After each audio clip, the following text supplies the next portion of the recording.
Hello friends, welcome to a new vlog. আমি শর্মিষ্ঠা নীলের পক্ষ থেকে আজ একটা এক্সাইটিং ভ্লগ নিয়ে আমি তো রেডি। সামার ভ্যাকেশন স্টার্ট, আর আমরাও কিন্তু এই ছুটিটা একদম নষ্ট করতে চাই না। চটপট কিন্তু দুধের মতো সময় নিয়ে বেরিয়ে পড়েছি। তো রাস্তায় যেতে যেতে একটু চা খেয়ে নিলাম। কোথায় যাচ্ছি, কেমন করে কাটাবো, কতটা আনন্দ করবো, অবশ্যই সবটা কিন্তু পরবর্তী ভ্লগে থাকবে।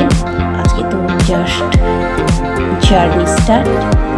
তো এরপরে আমরা চলে এসেছি হোটেলে, সেখানে ফ্রেশ হয়ে খাওয়া দাওয়ার পালা, আর খেয়ে দিয়ে রেস্ট নিয়ে কিন্তু সেই জায়গায় চলে যাব। কোথায় এসেছি অবশ্যই দেখাবো, তাহলে কিন্তু পরের ভ্লগগুলো অবশ্যই দেখতে হবে। আর কেমন লাগছে অবশ্যই লাইক কমেন্ট করে জানাবেন।